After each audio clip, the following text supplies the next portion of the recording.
আসসালামু আলাইকুম everyone. Simple English সিরিজের লেকচার 2-তে আপনাদের স্বাগতম। আজকে আমরা আলোচনা করব পার্টস অফ স্পিচ নিয়ে, যেটা ইংরেজি গ্রামারের অন্যতম গুরুত্বপূর্ণ চ্যাপ্টার। প্রথমে আমরা পার্টস অফ স্পিচের সংজ্ঞা নিয়ে আলোচনা করব। মূলত একটি সেন্টেন্সে অথবা বাক্যে অনেকগুলো শব্দ থাকে। এই শব্দগুচ্ছগুলো নিয়ে মূলত একটি সেন্টেন্স অথবা বাক্য গঠিত হয়। এখন এই শব্দগুলির কার্যক্রম অথবা ফাংশনটা অর্থাৎ কাজ সেটা এক এক রকম থাকে। এদের কার্যের উপর ভিত্তি করে অর্থাৎ ফাংশনের উপর ভিত্তি করে এদেরকে বিভিন্ন নামে নামকরণ করা হয়। এই শব্দগুলোকে পার্টস অফ স্পিচ বলা হয়। অর্থাৎ আমরা যখন সংজ্ঞা দেখব, একটি সেন্টেন্সে বা বাক্যে কাজ এবং ফাংশন অনুসারে যে সকল শব্দ ব্যবহার করা হয় সে সকল শব্দগুলোকে পার্টস অফ স্পিচ বলা হয়। পার্টস অফ স্পিচ মূলত 8 প্রকার। আজকে আমরা এই প্রকারভেদগুলো নিয়ে আলোচনা করব।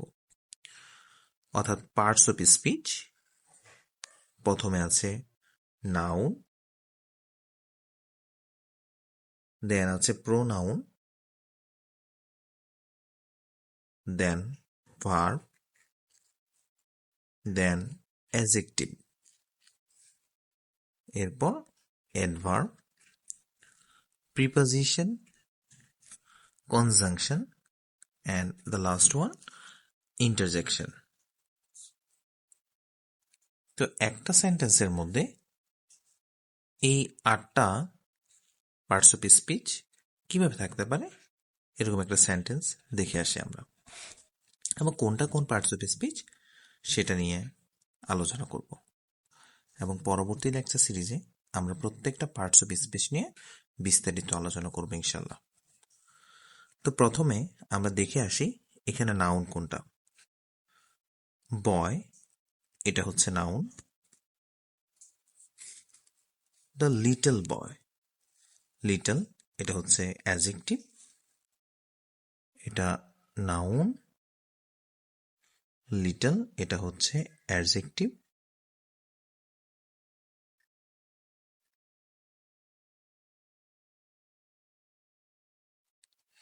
কুইকলি এটা হচ্ছে অ্যাডভার্ব,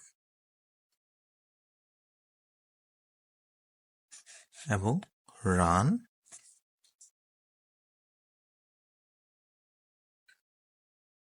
এ রানটা হচ্ছে ভার্ব, দৌড়ানো। আর টু এটা হচ্ছে প্রিপজিশন।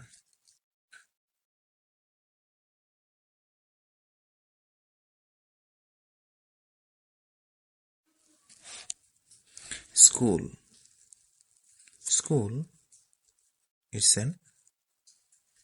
a noun. and এটা হচ্ছে কনজাংশন।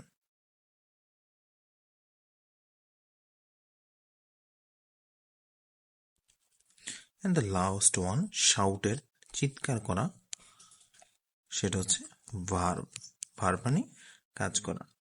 and wow, ওয়াওটা হচ্ছে ইন্টারজেকশন।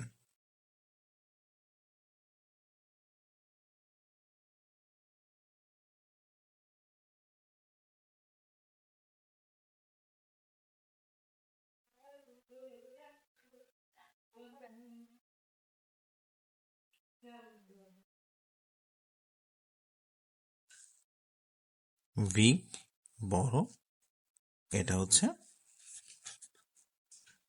অ্যাডজেক্টিভ।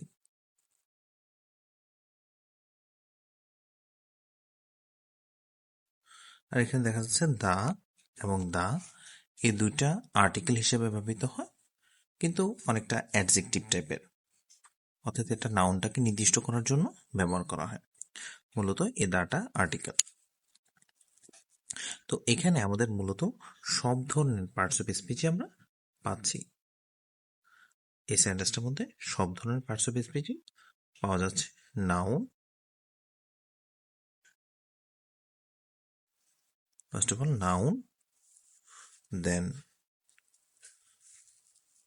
প্রোনাউন, প্রোনাউনটা পাওয়া যাচ্ছে না, বাকি সবগুলি পাওয়া যাচ্ছে।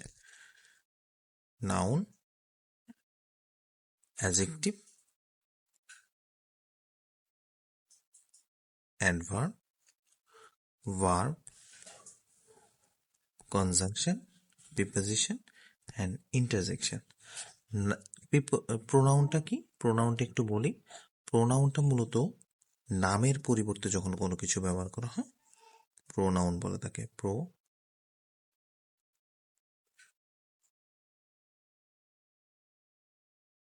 নামের পরিবর্তে ব্যবহৃত, অর্থাৎ নাউনের পরিবর্তে যেটা ব্যবহৃত হয়। সো আমরা পরবর্তী লেকচার সিরিজে ইনশাল্লাহ প্রত্যেকটা পার্টস অফ স্পিচ নিয়ে বিস্তারিত আলোচনা করব। পরবর্তী লেকচার সিরিজে আমরা প্রথমে নাউন নিয়ে আলোচনা করব, দেন ধারাবাহিকভাবে pronoun, adjective, adverb, preposition, conjunction and interjection. ভার্বটা বলা হয়নি, ভার্ব নিয়ে আলোচনা করব আমরা। সো ধন্যবাদ সবাইকে সাথে থাকার জন্য। আসসালামু আলাইকুম।